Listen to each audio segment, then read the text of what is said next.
of all, I'd like to say that the clash of the opposition is simple. It is that we would not give harsher punishment to the media. Instead, we would strengthen their ties. Now, before I move on to my constructive speech, let me first rebut what the previous speaker has just said. Now, he told us about, okay, so what's the problem if the media wants to negotiate with the terrorists? I mean, it is part of their job to negotiate with other people, right? It's media's responsibility as a business. So what, you're just gonna let them run without doing anything? And as for my second, why? What happened with Cesc Drilon and Susan Enriquez when they got kidnapped here in the Philippines? It was the media who moved. The government didn't do anything. So without the media, nothing would have happened. So media as a business, as their employer, they should help their employees. Now, as for my first argument, the nature of media. Let me paint a picture to you, Madam Chair. What is media? Well, basically, media is composed of radio, TV, and print. That provides entertainment, but most importantly, provides us information that adheres to status quo's concerns.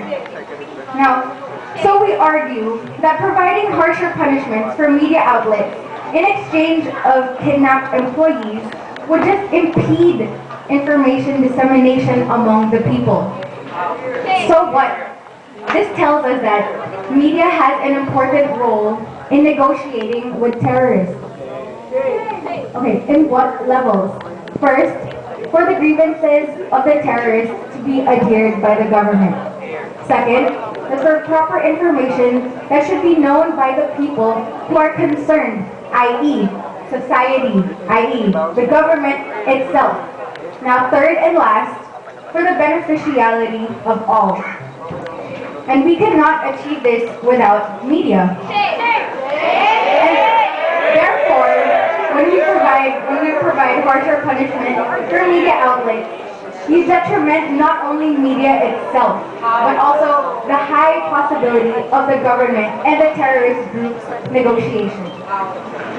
But moreover, you detriment society because you impede their right to know what is happening in the status quo.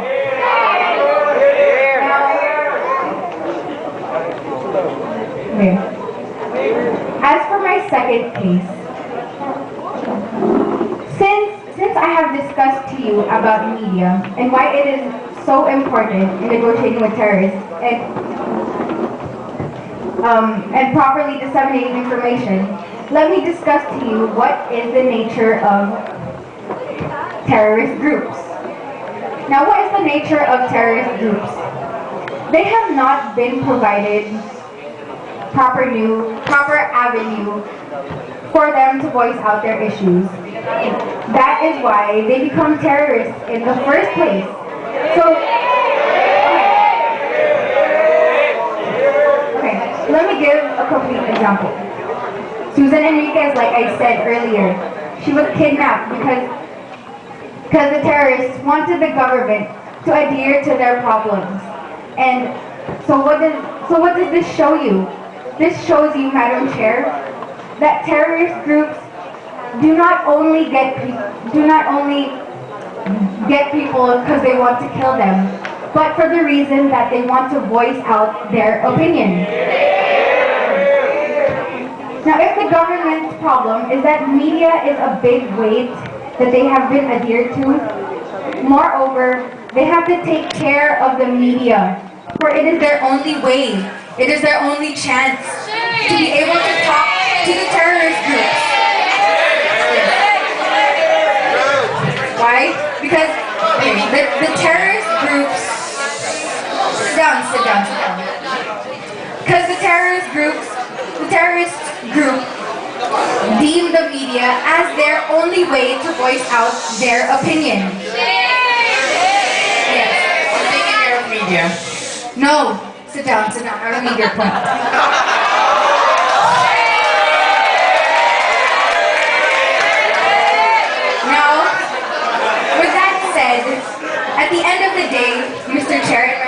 House, ladies and gentlemen, in the Constitution, it is stated that there should be no law that shall be passed abridging the freedom of speech, of expression, or the press, or the right of the people peaceably to assemble and petition the government for the address of grievances.